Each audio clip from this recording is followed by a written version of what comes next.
This episode contains material that may be triggering to some individuals. Please check the show notes for more information and be mindful of your own mental health and comfort levels. Before we get to today's episode, I wanted to take a moment and let you know all about the extras you can enjoy when you become a Quiet Connection Patreon member.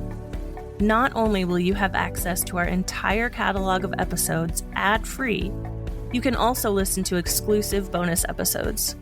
And for only $5, you can even get a monthly handwritten note from me, along with stickers, magnets, and other handmade goodies.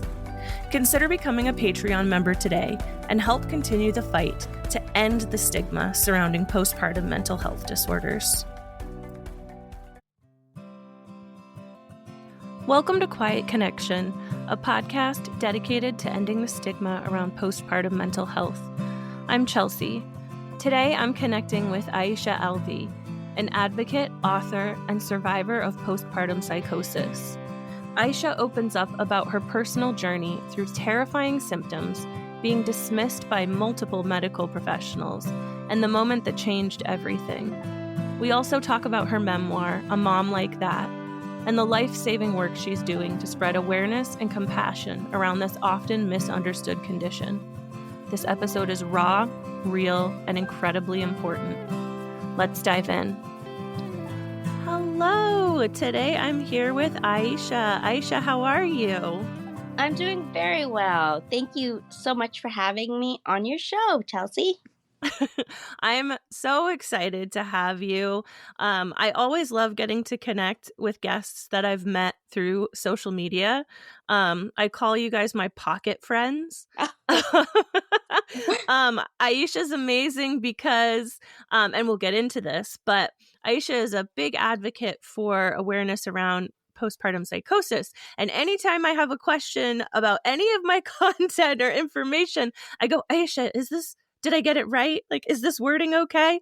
And you're always so kind. And And so 99% of the time, it's always on point. when I try to do my best, I do my research, but yeah, I just love that. I love being able to actually talk to people. I mean, it's still a screen, Yeah. but so Aaisha, I could just keep going and listing off things that I think are amazing about you, but rather than doing that, I'd love it if you could introduce yourself to my listeners and let us know who you were before you were a mom. Oh, okay. So right now I'm a postpartum psychosis awareness advocate as a result of my two experiences with postpartum psychosis. I'm also the author of A Mom Like That, a memoir of postpartum psychosis, which was published last year by Dundurn Press. I volunteer with various maternal mental health organizations, including Postpartum Support International. Big shout out to them. Yes. And I'm very passionate about raising awareness of postpartum psychosis toward preventing tragedy as a result of public and provider ignorance. Yes. And you do an amazing job of that. Thank you. You do. I mean, you really do. And usually I say this at the end of the episode usually, but like check the show notes, especially for this episode, listeners, because all links, like links to Aaisha's book, links to social media, everything, you should be following her. So see, I'm throwing in it at the beginning this time. Thank you. Yeah. So we're going to talk about the book. We're going to talk about your experience a little bit. But let's get into that. Actually, one of the things that I like to ask my guests, and it seems like such a benign question, but it tells me so much. Did you always envision yourself being a parent? Yeah, I actually did. I love children, and so like before my experience with postpartum psychosis, I had just finished my education and my post grad education, but I was just settling down to. I knew that I wanted to take some time off to have a child before I embarked fully into whatever I was gonna do. And so that was like something that was so important to me, and I was like, super anxious to get started with starting a family, because that was like, how I always, that was a really big part of my identity that I always imagined, in addition to, whatever career I would pursue. Yeah, and I always imagined myself with like more than, like 2, 3 children. I only have one child, but that's as a result of many of the things that I went through, which I think we'll probably, discuss here. Yeah, absolutely. But it tells me so much. It seems like such a simple question, but the answers they always tell me so much. Right. Um, yeah. Prior to getting pregnant and starting a family, had you been familiar at all with any perinatal mood and anxiety disorders? No, so actually I had a bit of an undergraduate education in psychology, but I had no knowledge of postpartum mood and anxiety disorders, even though I was a psychology major.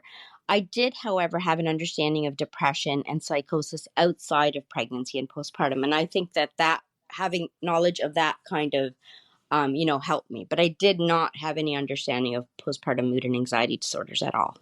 Yeah, and which is, I mean, that's not uncommon. That's Hmm. not uncommon at all. But it'll play a role. So for listeners, I've read the book. I depending on how you define read, I started reading the book and then I switched to listening to it as an audiobook. Hmm. And we'll get into that and the reasons for that. But yeah, it's going to be hard for me to not give spoilers and let you tell your story. Right.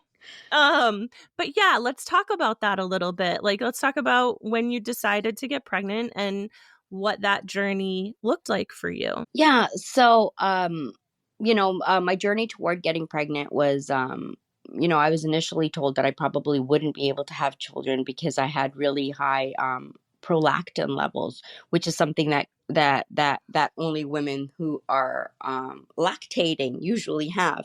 And so I was Mm-hmm. initially told that I probably would need fertility drugs or something like that. But surprisingly, like one of the first times I was like trying to get pregnant, I got pregnant. So I was like super happy, and I was thrilled because that's what, I wanted, I really wanted. So my pregnancy was very much wanted.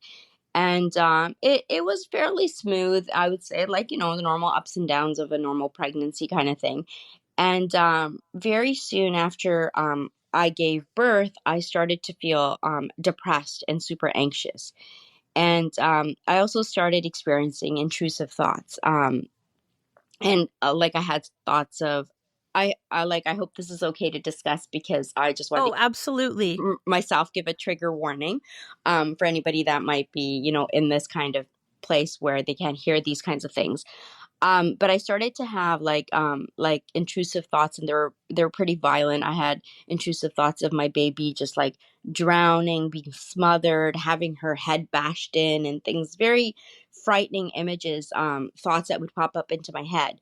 And I didn't know it at the time, um, because they were very frightening. And obviously, I wasn't doing any research. I was very busy in my mothering type of thing. But they're very common symptoms for about 90% of parents, both moms and dads, and they're very common in the postpartum period. But that still didn't mean that they were extremely frightening, and I was very frightened by those intrusive thoughts. But then, very soon after that, I started to believe some really strange things. Like I started thinking that my family would act on the violent thoughts that were in my head. I didn't think that they were Mm-hmm. in their head, but I thought that for some reason that they would act on the ones in my head, which is obviously a very kind of strange belief. I started to suspect that my baby wasn't really a baby, and I thought that she was like a grown adult trying to pretend to be a baby, like in a baby's body type of thing. So that was making me like very frustrated at like why she was, pretending to be a baby. Like I wasn't processing that no, she was a baby. Yeah. And then I started to think that my husband was going to molest her, which was extremely frightening, like very frightening, to the point that one day I tried to attack him. And I think that that's something that most moms would do if they thought that their child was at risk, right? Oh, absolutely. yeah, like to be protective. And even though I had these kind of strange beliefs, I wasn't sharing them with anybody else. They were kind of things that I believed myself, and was like acting in accordance to. And I didn't realize that something was off about me, but my family did think that something was off because I was kind of behaving oddly. And though my husband took me to the doctor like I think twice or three times, I was never diagnosed. And one day, about 4 months later, I kind of spontaneously woke up in the morning and I was like, wow, like why did I believe all those weird things? And I was just back to my baseline. And so that was like my first experience with postpartum psychosis. It was very bizarre. I was just like, whoa. And I kind of was like, I didn't really understand what had happened to me. And because of that, I was like, for a bunch of years, even though I wanted more children, I was like terrified of getting pregnant again because I was like, I didn't know what those 4 months were about. Um, Yeah. but like I really started enjoying motherhood after I came out of that experience. And so at about like when my daughter was about like 5 years old, I wanted to have another baby. And memories fade, right? Like we forget Yeah. all the how labor felt, we forget everything. So I was like, okay, I really want to have another child. And I got pregnant again, and then at like close to 4 months I miscarried. And then I started feeling really depressed and anxious again. But this time I kind of was like, I recognized, I was like, wait, this is kind of how I felt that first time after I had my daughter. So I recognized that, like, wait, I've never before felt like this in my life except for that bizarre time. And so I went in to try to get help, and I talked to my doctor, but I was dismissed. I was told that, I just had a miscarriage. Everything's Yeah. fine type of thing.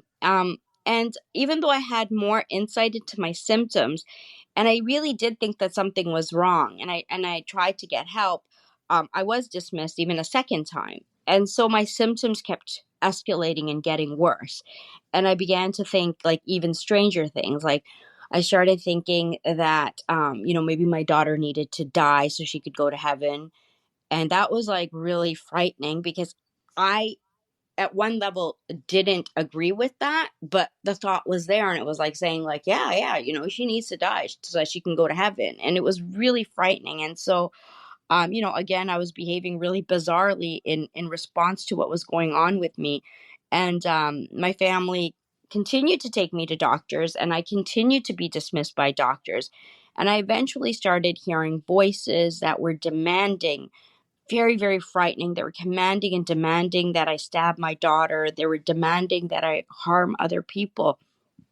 And at this point, like I begged the doctors to hospitalize me because I was terrified. I did not want to do any of the things that the voices were telling me to do, any of the things I felt like doing. I didn't want to do them. And so I begged the doctors to hospitalize me, and they still sent me home. Mm. And eventually, it was the sixth doctor that I saw, a perinatal psychiatrist, who diagnosed me with postpartum psychosis. And she retrospectively diagnosed me with postpartum psychosis and said that that was what you had the first time after you gave birth. And so like this whole, like, I mean, there's a lot of details in it. I go into it in detail in my book about how exactly it all played out, but that's like, the brief, I don't know, when I was growing up, there were things called the In a Coles nutshell. Notes. Yeah, the Yeah. Coles Notes version, a very brief a synopsis of what happened to me. And this whole experience, and the fact that I was forced to suffer for so long, and that I nearly lost my life because I became like acutely suicidal, and that I nearly lost my child to this illness because of the healthcare provider ignorance, is what made me become an advocate. Because that was just like, it was so terrifying to me that no matter how much myself and my family was trying to get help for me, that because the healthcare providers were so ignorant, like they could have cost us our lives, right? Yes, absolutely. And that was so clear and so evident in your book and in hearing you tell your story. First, I want to say thank you for your utter vulnerability and your confidence in sharing your story and its Mhm. details, because it is important. It's so important to hear especially like you said, like there was this part of me that understood, like, I don't want to do these things. Mm-hmm. Yeah. But right, but you're hearing it. I kind of I've equated it, not postpartum psychosis specifically, but like mental health disorders in general. Like I have anxiety and OCD. There's the little voice in the back of your head that's logic that's saying like this isn't right. But the Mm-hmm. louder voice, and for Mm-hmm. you it was literal voices Mm-hmm. saying like no, you need to do this. Yeah. And it Yeah. wasn't just even like, I think I describe it in my book better, but it wasn't just voices. It was like I literally felt like, because I had something called delusion of influence, which is when you actually feel like your body is being pushed toward things. And it was like Yeah. the most terrifying experience of my life. I would not wish that upon my worst enemies. It was like so utterly like I like it like for years after that I had PTSD from that. And the reality of the situation is that, like, you've read my book, Chelsea, like my first experience with postpartum psychosis, people would consider that pretty bad, but my second Yeah. experience was far, far worse.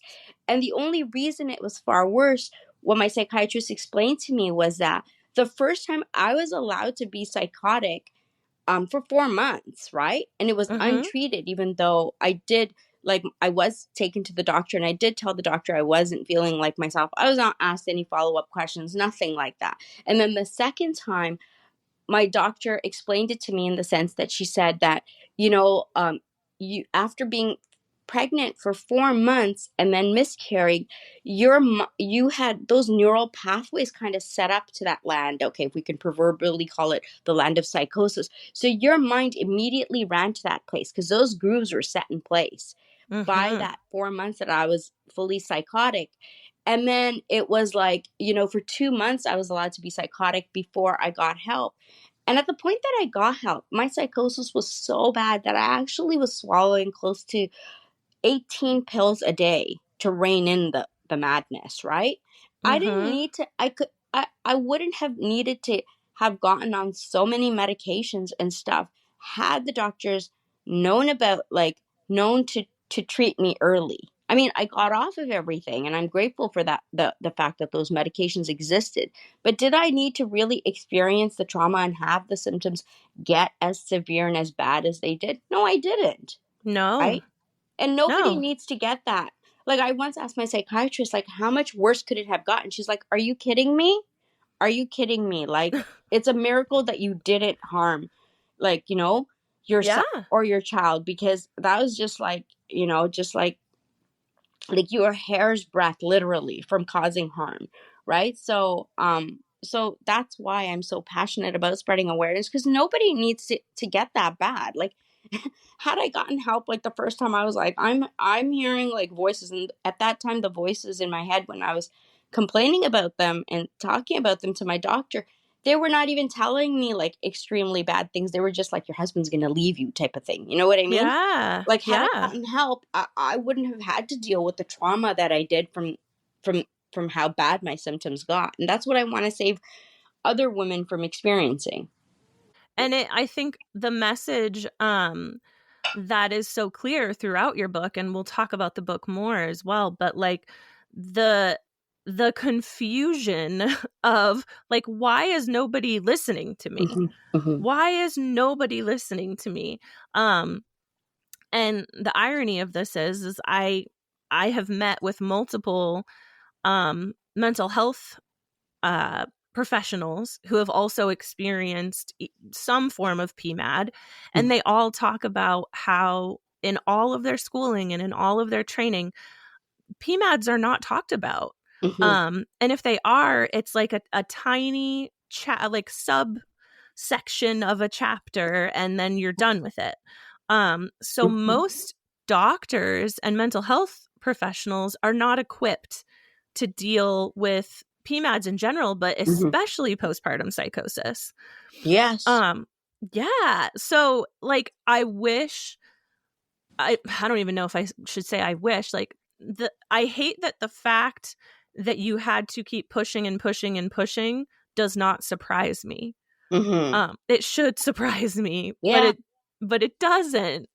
it's also worth noting as well, this was in the Canadian healthcare system.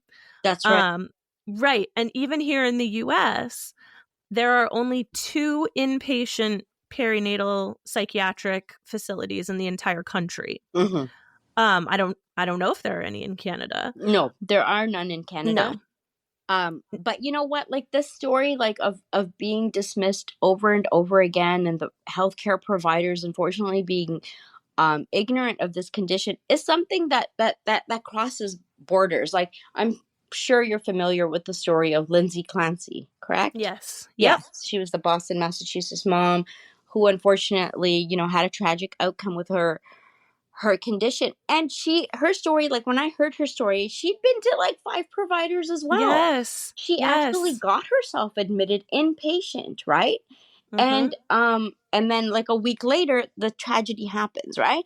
And so like this story, like if you actually read the stories of a lot of those moms who had tragic outcomes, I would say 90% of them had a story very similar to mine. They kept going into doctors and doctors kept telling them they were fine, or they had postpartum depression or postpartum anxiety. And then the other 10%, unfortunately, because America doesn't have a universal healthcare system, they, weren't in a position to seek out care because they didn't have healthcare coverage, which kind of made them hesitant about going in for their symptoms. And honestly, like if I was to move my story into the States, I could say 100% it would have ended up in tragedy, because with our healthcare system, there was nothing except my will precluding me from going to the doctor 5, 6 Mm-hmm. times. You know what I mean? Yeah. I didn't have to check whether or not I had coverage to keep going in or anything like that. Had I been transplanted to the States, after that number 1 dismissal, I would have been like, okay, and my family would have been like, okay, we're not, Yeah.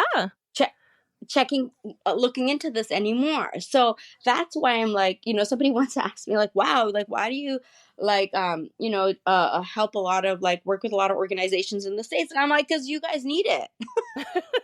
We love our Canadian neighbors. We really want you to just adopt us, please. Yeah. Yeah, so it's like really, sad that, and a lot, and that's what I really like why I wrote this, because people always kind of, stand around a water cooler. I don't know if there's water coolers anymore, but I mean, um, whatever. They stand around their like, their espresso machines, like going like, how did that happen? How did that mother do this? And I wanted people to have insight into the fact that, you know what? Here's a real story behind how those tragedies happen. Like people just continually being dismissed, providers being ignorant about the symptoms, and just like, and then that kind of really impacts also the way your family kind of treats you too, right? Yeah. Yeah, Yeah. absolutely.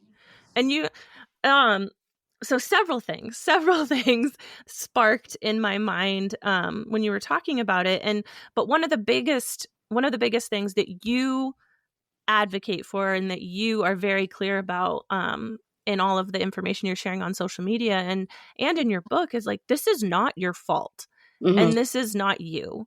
And the media hyper focuses on the tragic outcomes of Mm-hmm. postpartum psychosis, Yes. um, without without educating, without making access to care better, Mm-hmm. without, they just pick up a story and you hear these moms or birthing people being demonized, Mm-hmm. when really you're experiencing a health emergency, Mm-hmm. um and it's not you. Yeah.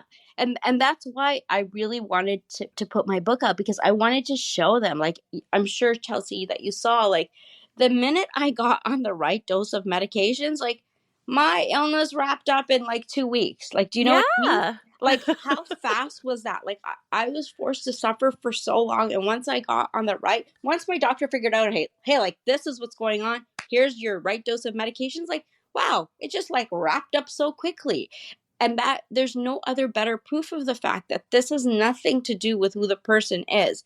Like, you get on the medication, you get better, right? And Mm-hmm. yet all these articles, and then the comments you'll read in the articles, the comments Yeah. of people who are like, how dare this woman, I would have adopted this child.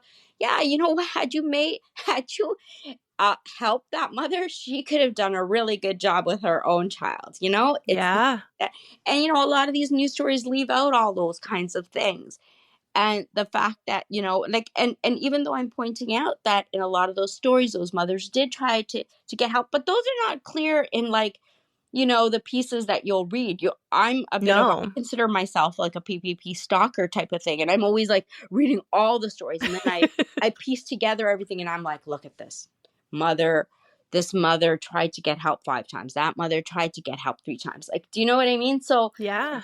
it's very sad. Like, my biggest thing about this is that this condition is temporary. Nobody has postpartum psychosis for their whole life. It lasts anywhere between 2 weeks to, I think, a maximum of 16 weeks.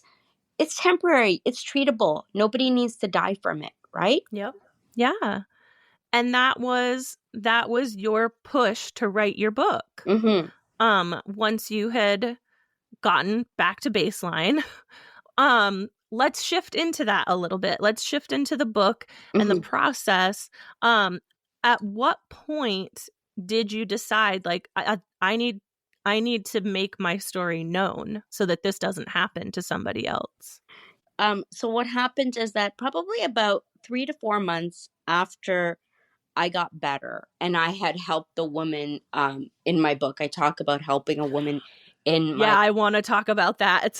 yeah. But yes. Yeah, I talk about helping. So 3 to 4 months after, I was really like, I was like, like the medical parts of my symptoms had all, like, kind of receded and gone away. And I was kind of just trying to figure out, like, what this whole condition was. And I was trying to, read, because that's what I do. I try to get all the information I can. And I read all these books on postpartum depression, postpartum anxiety, but I couldn't find a single book on postpartum psychosis. And this was back in 2006. So, I just was like always looking, and I couldn't find anything. So one day I went in complaining to my psychiatrist, and I was like, how come there's no books on this topic? I can't find a single book from somebody that experienced this condition. And we were just talking about it, and she was like, well, why don't you write one? And she just kind of Yeah. said it. I'm sure she didn't really even think much of it, but she just kind of said that. She said, well, there's a gap there. Why don't you just write one? And I was like, okay, maybe I will. And so then I started writing it, and I wrote it within like 3 months flat, because it Wow. wasn't like I had to think very creatively about, like, what would happen next to the character, because all the things did happen, right? Exactly. Yeah, so that was really easy. And I put it down, and then I sent it off to publishers. And I had a bit of a problem, because a lot of publishers were initially like, wow, this is super violent. And Mm. this is not what we think of motherhood. And they asked me to tone it down. And I was like, no, I won't tone it down. And this was back in 2006, 2007, right? So I was Mm-hmm. like, no, I absolutely refuse to tone it down, because I'm not going to sugarcoat what happens. Like, at that time, there were still infanticides and stuff happening. There was the huge case of Andrea Yates, who was sick Yep. at the same time that I was sick, right? Yep. And I was like, no, because people always ask how these things happen, and I'm explaining and sharing how it happens. So I refused to tone it down, and I kind of, shelved it for a little while, because I was adamant that I wasn't going to change. It's not like I was writing like gratuitous violence. It was just my thinking, what was happening, all that kind of stuff, right? Yeah. And so then in the meantime, I saw a lot of other memoirs come out about postpartum psychosis, and I'm super grateful for those other memoirs. But I was still, like, really motivated to publish mine, because I noticed, and like I told you, I'm a bit of a PPP stalker, so I've read all the memoirs out there except for one, which I cannot get, because it's only available in Australia. So, Oh. yeah, so it's going to cost me like $70 to ship it over here, and Oh my I can't. gosh. Yeah. So it's like, that one. I hope to read it, but you know what? Still, I've read enough about it to kind of know that and from having read all the other memoirs on the topic, none of them went into like the homicidal urges and the violent command hallucinations you can hear in this illness. And not everybody experiences those kinds of things. I didn't experience that in my first experience of postpartum psychosis. And maybe that's why it didn't happen to those women. I'm grateful that it didn't happen to those women. But there are cases where those kinds of symptomology do exist in postpartum psychosis, and that's what leads to the tragedies. So I was like, there's still this gap of like people not knowing how how this illness causes a mother to take the life of her child or herself. Do you know what I'm saying? So I still felt like there was a place for my memoir to be there, and so I persisted, and COVID really helped with that. So during COVID, when I was, locked away in my home, I revisited my memoir, and I took some of the other advice that publishers had given, which was that I needed to craft it more like a story. And so I learned kind of by reading other people's memoirs how to write it like as a story. And because the times had changed and there was more awareness of mental health issues, I no longer got the feedback like, whoa, this is too violent. So, Yeah. all the pieces fell into place. And yeah, so that's how it kind of came to be. Yeah. And I think it kind of came, I don't want to say there's ever a perfect time, but I feel like it came about at a time where PPP was being talked about more and in Mm-hmm. different ways. We're starting to see that shift just a little bit. We need it so much more, but Yeah. like it's being talked about in less of a demonizing way Yes. to a degree, because it definitely still, they like to amp up the scare tactics. Mm-hmm. Um, but it is becoming something that we are talking about when we talk about PMADs. We're not just talking about postpartum depression anymore. We're Yeah, talking about postpartum depression, postpartum OCD, anxiety, PTSD, and psychosis. that's right. Um, yeah, so I think when your book came out was kind of a great time, Mm-hmm. especially for the way that you wrote it. And I will say, like Aisha said at the beginning of this episode, and there will be a content warning in the show notes, but like when I was talking to you initially about reading the book, I was like, I'm gonna have to, it may take me a while. I Mm-hmm. was saying it may take me a while because I'm not sure what it's gonna trigger in me.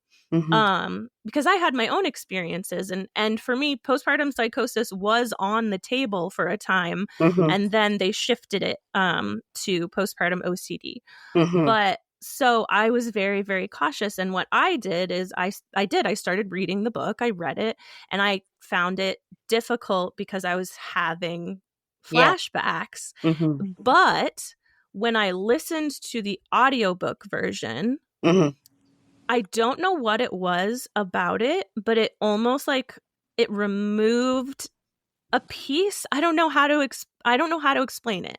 I think I can Um understand that because you're not seeing the words and hearing the words. Like, know what I mean? yeah. Yeah, but it was just enough to I listened to it straight for like Mm-hmm. 3 days. Oh, And seriously, and finished it that way and was so impacted by it. But I say that to anyone listening, like no one, neither of us are sitting here and saying like, go read the book right now, you have to read it from cover to cover. yeah. I highly suggest anybody does read the book, whether you are a parent or not, so that you can understand Mm-hmm. you're going to know someone in your life who is going to have a child, and this is something that can happen. But there are ways to approach it so that you can protect your own mental health Mm-hmm. while still um educating yourself. And Yeah. I learned so much. Oh, Like I learned so much. And when you say that like you took the advice of like writing it like a story,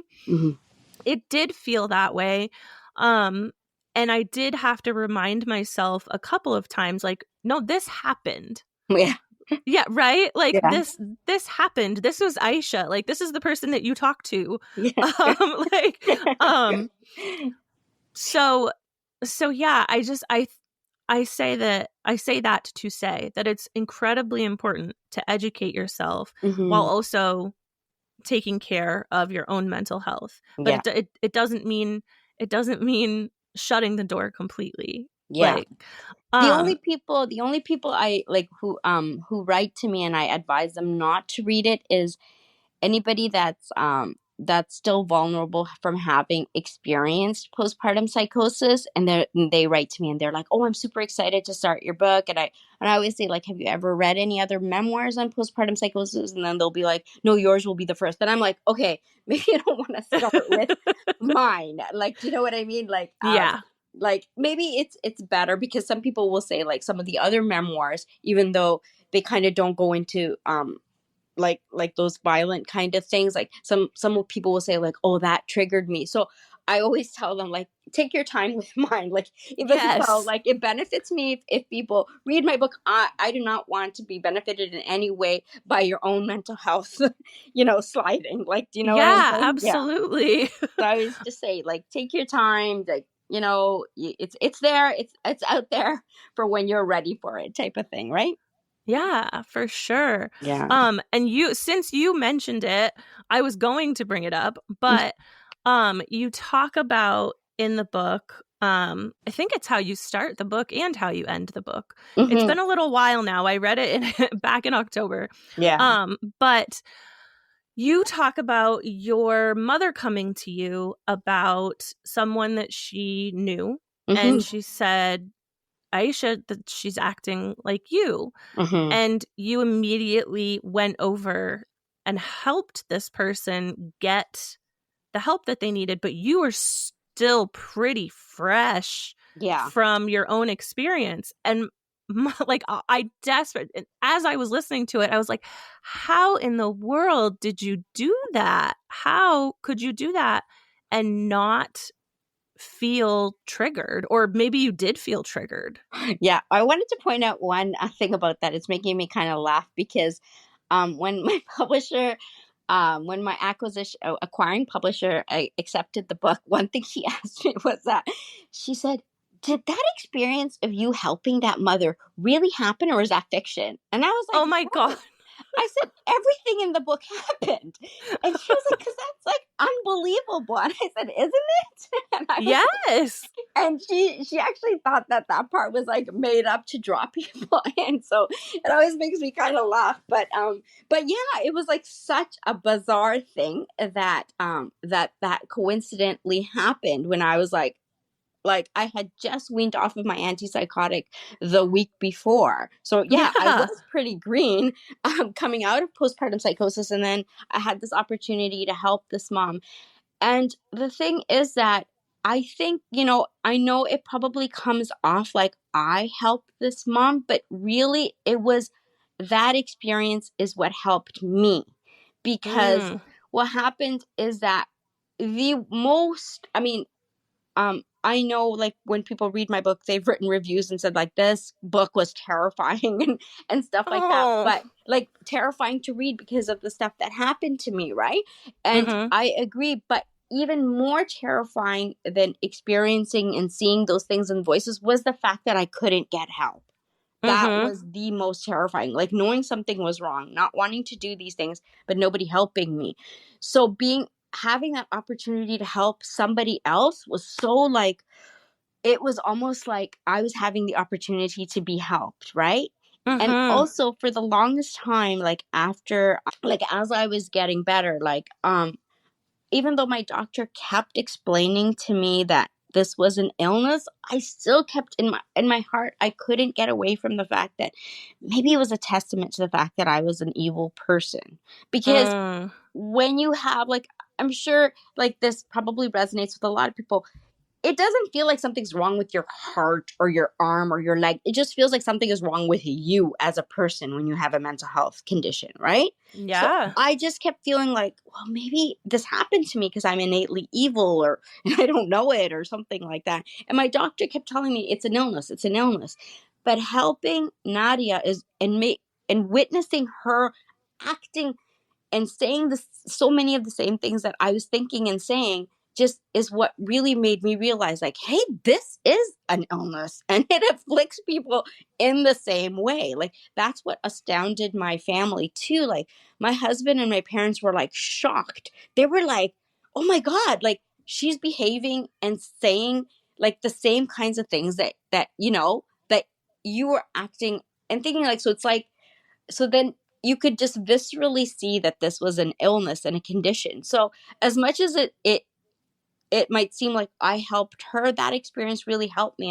I'm a religious person, so I always like believe like God put that situation out there to like complete my healing. You know what I mean? Yeah. Yeah. And so it, for me, like, I wasn't worried about being triggered because the thing that would trigger me was her not getting the help that I knew she Mm. needed, right? Like, that would be the ultimate trigger. And that's why, like, I relay in my book that at one point my dad was like, let's go. Cause, she was threatening, like, she was saying that, like, we knew that we were doing something wrong, like just showing up at our house and trying to force her to get help.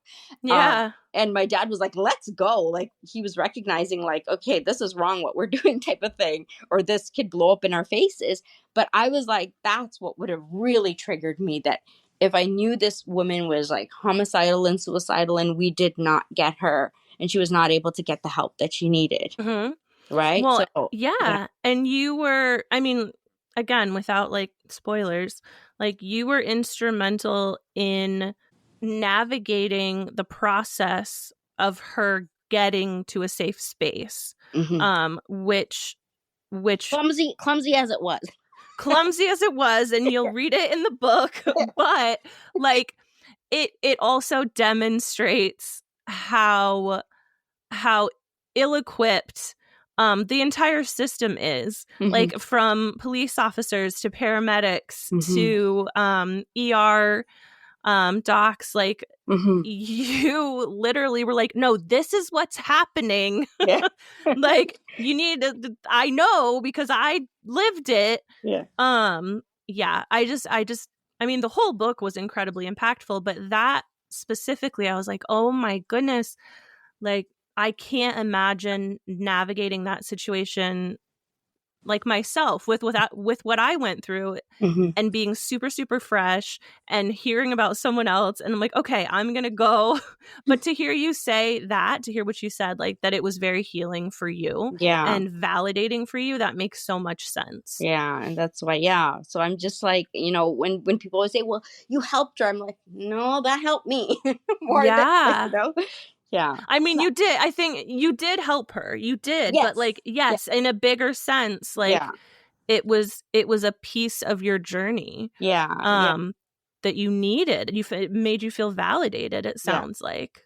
And also, I like, I'm so grateful. Like, I started the story in that way. I don't know what made me think of starting the story in that way, but I'm glad that it did, because after I wrote it, then I kind of felt like, okay, this is also, I don't know if it comes off like that, but I felt like this, like, I wanted to, like, it, not I wanted to, but it ended up being that way. But like, so people understand why it's important to know about postpartum psychosis, because my family knowing about it is why my mom thought to tell me. So Yeah.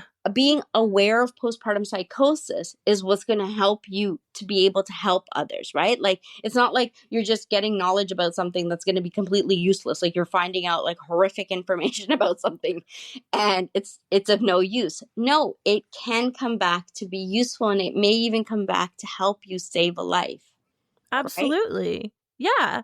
And we've said it a lot on the podcast over the seasons. Like, there's this narrative that we don't want to scare new parents. And I think, and my logic on the whole thing is be prepared, not scared.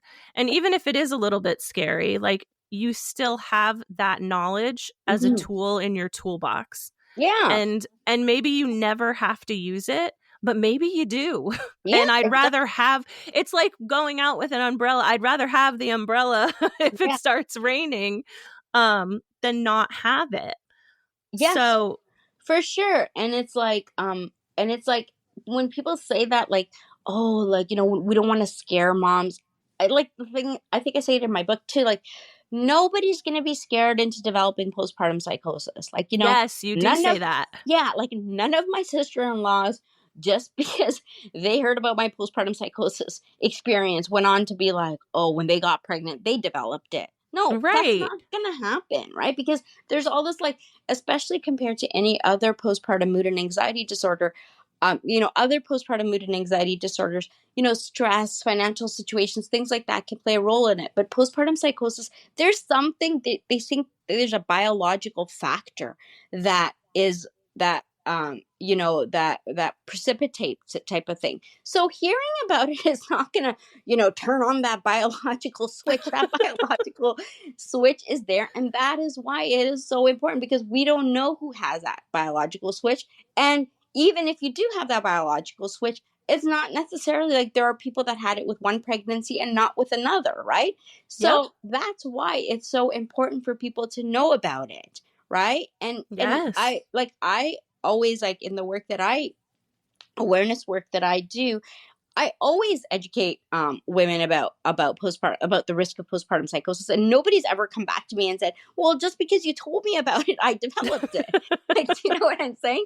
So, Yes. so this kind of thing, like, we got to move away uh, from that kind of illogic, I would call it, because there is no way somebody's going to develop it from hearing about it. What is going to happen is that or their somebody or their loved one might notice symptoms and be like, "Hey, I've heard about this condition, and we need to get it checked out because of that." Like, and how is that bad? No, it's It's not bad. not. Yeah. It's not bad. Yeah. So Yeah. that's what I would say. And I think that for the most part, people are starting to kind of understand that, and see the illogic of the, oh, we don't want to frighten women type of situation, right?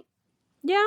I'm hoping we're starting to see the shift in that. There's still I literally just I had to, those moments where it's like, don't check the comments, just don't Mm-hmm, do mm-hmm, it. Yeah. And I literally, yesterday, there's a creator that I like that was posting about, like, oh, the most tired narrative about motherhood is that we all hate it and we're all exhausted. And I'm so sick of that. And why can't we talk about how much we love it? And I commented, which I usually don't, mm-hmm, but I commented and I said, like, I am so, so happy that this is the experience that you're having, mm-hmm. and you're so privileged, and to be able to enjoy motherhood in this way. But there are Yeah, just as many of us who did not get that experience, and there needs to be space for both of us. yeah.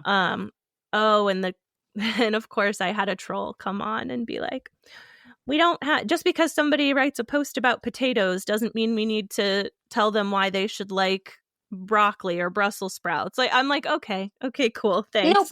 but your comment is important, because when people share only one type of narrative all the time and not the others, that's what makes women feel scared of sharing what's happening to them, Yes, right? that was my point. Yeah. Yeah. And and so and and so and that potato person is wrong, because because that's what makes women feel like hiding things, and yes. hiding the little things and bigger things and even bigger things, and then we say, hey, how did that tragic circumstance happen? Exactly. Well, and like, I know I feel confident in saying that you would probably agree with this, is like, we anybody who has experienced anything, from birth trauma to infertility to Mhm. PMADs to anything in between, none of us want that for someone else. No. And we are genuinely happy when we can see someone getting to fully embrace motherhood and live in that joy, like Hmm. that, because that's what we want for That's right. everyone. But we also need to hold space and make it safe for the people Yes. who don't have that experience. And that's what your book is doing. And Yeah. and that's why I love how honest you are in your book Aw. as well.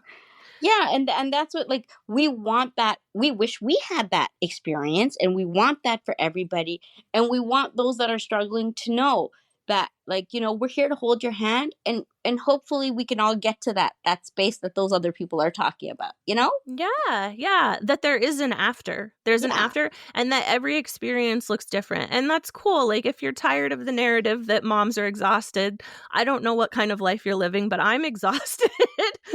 um, but like, that's cool. You can be tired of that narrative, but it's a narrative. But that And narrative is important to so many people. I mean, that narrative of like, I'm struggling is important, is going to help some people crawl out of the shells they might be hiding in, right? exactly, Yeah. exactly. Which is why I appreciate people like you so much. Aw. Well, I And I do. appreciate you, what you are always, you know, Well, thank doing. you. Well, yeah, and I think at the end of the day, yeah, like we said, like we just want people to feel seen and Hmm. validated. And Yeah.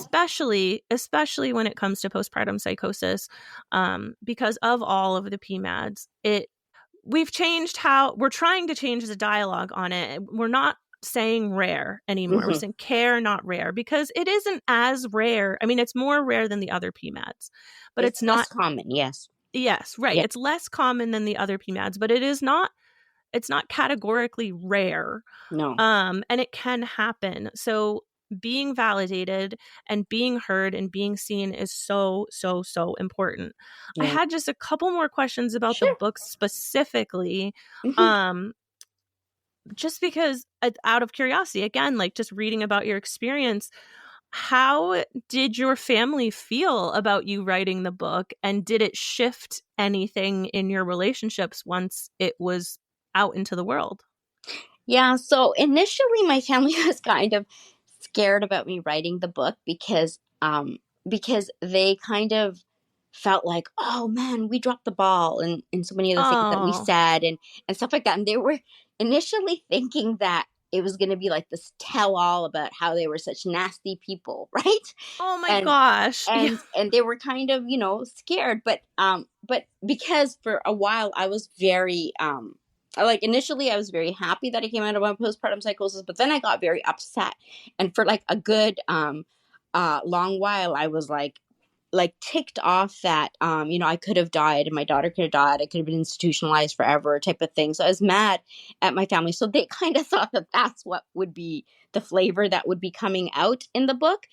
And so then they were surprised when it was not really about that, and it Yeah. was more about, like, I had understanding of the fact that it's because of, like, all this provider ignorance, public ignorance, and that's why a lot of the things that were said to me happened, because my family did realize that something was seriously wrong with me, but then they kept getting confused by the fact that the doctors kept dismissing me, right? Because the doctors are Yeah. the ones that are supposed to know if medically something is wrong. So that's what kept, like, confusing them and frustrating them. Like, my husband was like so frustrated by the fact that, I kept getting dismissed and all this kind of stuff. So, I mean, initially I had some resentment toward them, but like, my psychiatrist helped me realize that, and then helping Nadia really helped me realize that it didn't really have anything to do with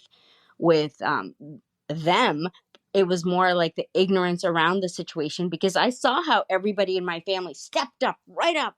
They recognized that Nadia's situation was an emergency. They were there, like, they helped take care of her kids and all this kind of stuff. So I saw that this had nothing to do with anything except ignorance about the condition, right?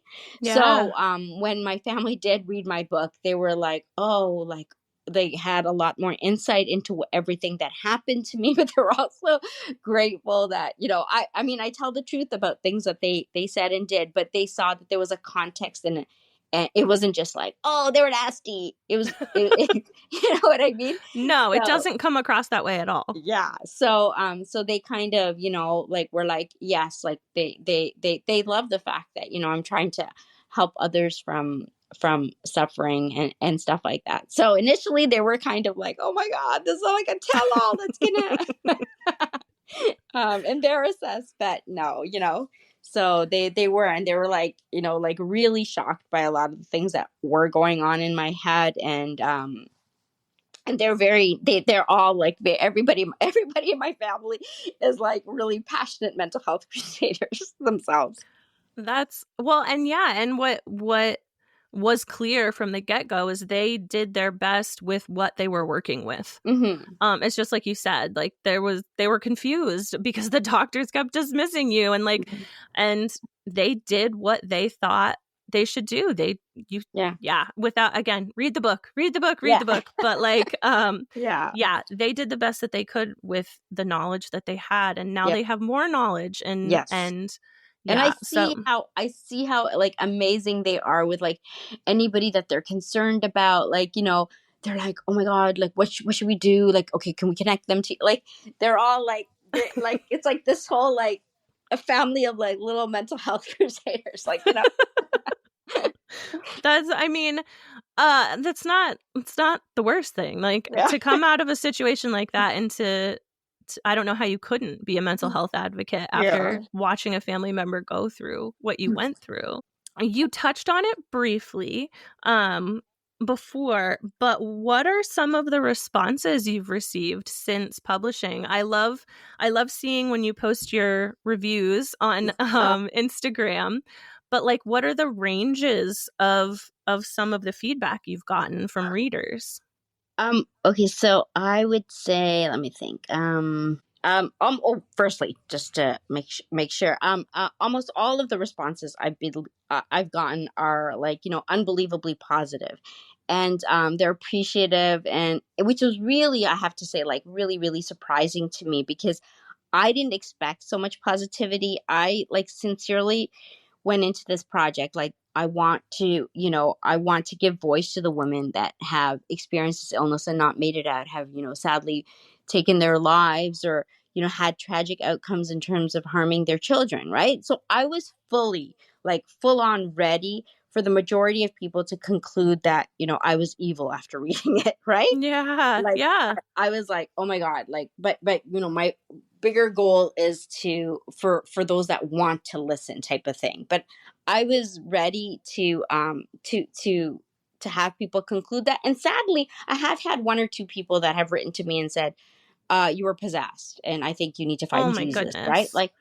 You're and like, no, I already found him. Like, but they didn't read the book. When I said, right. "Have you read the book?" They were like, "No," but like I've seen some of your posts, and I think, and I'm just like, "Okay, thank you for your comments." Yeah. Yeah.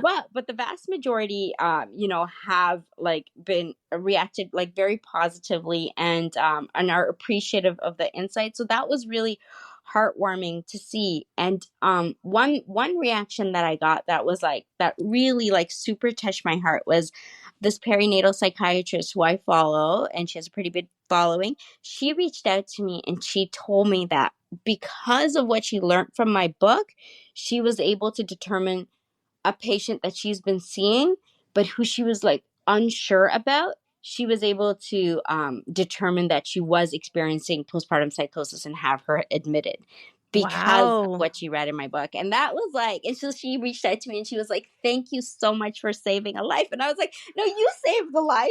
Like, I'm just glad like my book played like a role. And so that was like super, super like that day I kind of had like tears rolling down my eyes. So that was Yeah. like, because in my head I'm always like, if it can even help one person, then, I'm happy. And so, hearing that like was like, oh, like it helped one person be able to be diagnosed. And that's like more than I could have, ever hoped for. Yeah. And I'm sure you have helped far more than that, and you just don't know. And like I said, even for me, having the knowledge and it has helped me be able to be a better advocate. It has helped me be able to raise awareness. And when I have guests reach out to me, this did not happen. So we've been podcasting for 2 years now, Mhm, and for the first 3 seasons, I never had anyone reach out to me about postpartum psychosis. mhm, And then I started learning more and I started advocating a little bit more. And mhm. now, Aisha, You are, I think, the fourth person that I've spoken to who is a survivor of postpartum psychosis, and I have more coming up. And Oh, it makes me, it doesn't obviously, I say it makes me happy. What makes me happy is that they're feeling safe to talk yes. about it. And it should, yeah, it should make you happy because you know these have all been happening, but nobody's felt like coming forward. You know what I mean? So Yeah. you're giving voice to that. So that's amazing. I'm so proud So, of you, Chelsea. Thank you so much oh, for being, Aisha. yeah. Well, Thank you so much. you play a role in that because I have learned so much from you and from your experience. Oh, thank So I thank you.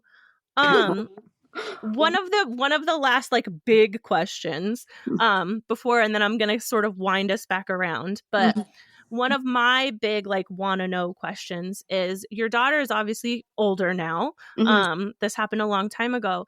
Is this something that you've talked to her about? Oh yeah, yeah, for sure. Like she's known that I've been like a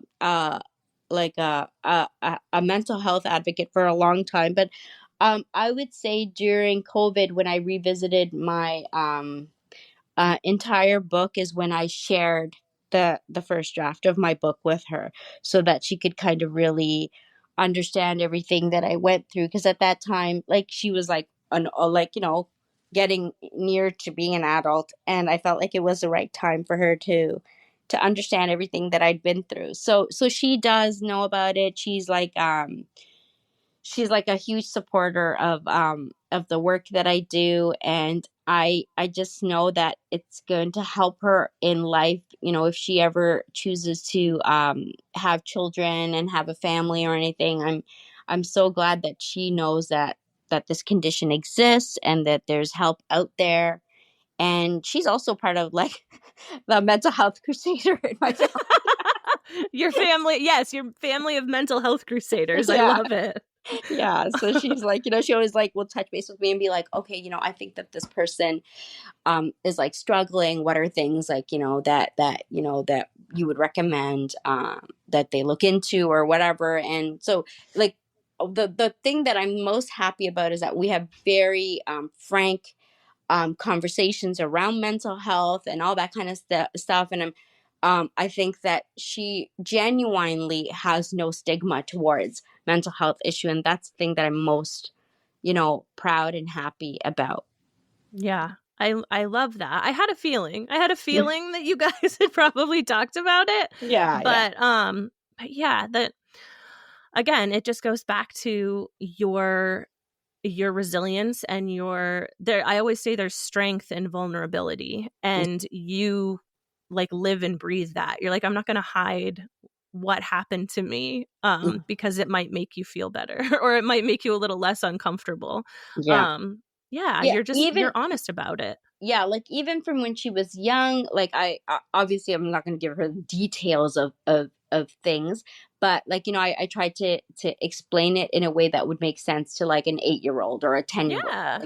like kind of mind. And then when I felt like she was the right age to receive it, the information, then it was like she received all of the information. And it's kind of funny because she has memories of going to help Nadia because she was there, right? Yeah. Yep. And she was there at that thing, but obviously she couldn't process exactly what was happening, but like it's like, oh, okay, like everything came Oh, into. that's what that was. Yeah, yeah. So yeah, so and I think that it is super important to have these conversations like in a developmentally appropriate manner with our children, because that's what's going to create that kind of world that we want to see, which is like where there is no stigma around these kinds of things, where people can just say like, this is what's happening to me and I need help, and they don't need to feel shy about it. Like I'm Hmm. super embarrassed of like one thing that I wrote in my book, and like how when my psychiatrist told me that I needed antipsychotics, how I started to cry and said like, well, I mean, I wasn't well when in my head when that happened. Right. So like Right. I started to cry and say, "No, you're hurting my feelings." Like, you know what I mean? Like Yeah, but I that I don't want a world where anybody feels bad about a diagnosis like that. Like, I just want that's what I would love to see, like where somebody can just be and you don't feel bad when you're like, oh, you don't feel ashamed of telling somebody like, oh, I have diabetes, or I have, Right. like Exactly. that's the kind of world that I want, like where somebody says, yeah, you know what, like this is what I have, and I'm taking medication for it, and I'm going to get better, like that's what Yes. it be, right? And so when we start early, hopefully we can create that kind of world for our children. That's my hope. That's Yeah. definitely my hope. Um, so to bring us back home, and it really is sort of the overarching theme of everything that we've talked about, but to kind of narrow it in a little bit, what do you hope? So from the people reading your books, from mothers, from parents, from healthcare providers, from people who are supporting new parents, what do you hope that they take away after reading your book? um I hope that my book, A Mom Like That, like it really humanizes those moms that have had those tragic outcomes to their postpartum psychosis. Um, I really just like want people to see those that have struggled with postpartum psychosis and understand that they're just like themselves in every other Mm-hmm. way, except that they've been unfortunate enough to have been afflicted with this terrifying condition. I want them to understand that we're just like everybody else, right? Except that Yeah. we had this horrifying condition, and I think that I really, really want people to know that even though that this is a terrifying, horrifying condition, it's highly treatable, and nobody needs to suffer because of shame or stigma, and nobody needs to die from a condition that is so easily treatable. Yeah. You know, And you do a beautiful job of communicating that through your story. You do an amazing job through your advocacy work and through social oh, media. thank you. You do. And I'm going to direct listeners again, please check the show notes so that you can find links to the book and to Aisha's, all of her social media and everything. But yeah, I Can I just sincerely, yes, go Can ahead. I- Go ahead. Yeah, and anybody that's like kind of like hesitant to kind of purchase the book or anything like that, you can read the foreword and the first 5 chapters of my book for free using the preview link in my bio in my Instagram. So you don't feel like, and I feel, and I put that there because even if nobody wants to read the full book, I feel like by reading the first 3 to 5 chapters, I think you'll still get enough information about this condition to help people. And so for me, it's not about making money off my book. All I care about is spreading awareness. So if all you want to do is read those first 5 chapters and learn about postpartum psychosis, do that because, I just want you to save a life either by listening to a woman that's suffering or helping her get to the hospital so that she can get the help she needs. That is such an incredibly generous tool that you are offering people. I'm going to go ahead and say, buy the book. It's worth it. But yeah, again, I thank you for your advocacy. I thank you for helping empower me to learn more and to be a better advocate. And I'm thankful that you exist and that you got through this and that you're proof that people can get through this. Thank you so much, Chelsea. And I really appreciate all the work you do to spread awareness about all the different perinatal, postpartum mood and anxiety disorders. It's just so important. And I don't know, you must have like you should get little tattoos for all the lives that you probably saved with these. Oh my gosh. You look like a gangster. No, I have imposter syndrome like massively. So I don't know, but yeah, I thank everyone who listens or who shares their stories, and Yes. yeah, and you're a part of this community, so I appreciate it. Thank you so much, Chelsea. Aaisha, thank you again for your honesty, your strength, and for being such a powerful voice in this space. Your story is saving lives, and I'm so honored to share it with our listeners. If you or someone you know is struggling, please know that help is out there. You are not alone. Postpartum psychosis is a medical emergency, but there is help and treatment is available. You can find links to Aisha's book, A Mom Like That, her free preview, and her social media in the show notes.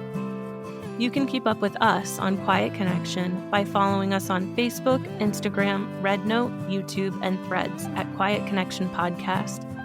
You can also find us on Blue Sky at Quiet Connection Pod. You can help our community grow by leaving us a rating and review on Apple Podcasts or Spotify, and consider sharing our episodes on social media. Be sure to check out our Patreon or Buy Me a Coffee accounts to support our mission and get exclusive access to bonus content and other goodies.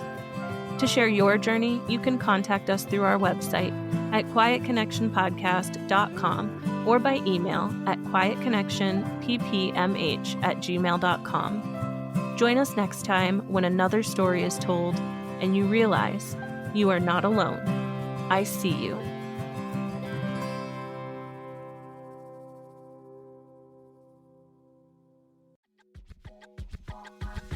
Motherhood's messiest moments, we're airing them out. Odd Moms on Call is the podcast where a no BS mom squad tackles parenting, politics, and everything in between. It's like venting to your besties, but with mics. Subscribe on Apple Podcasts, Spotify, or Buzzsprout and grab a seat at the table.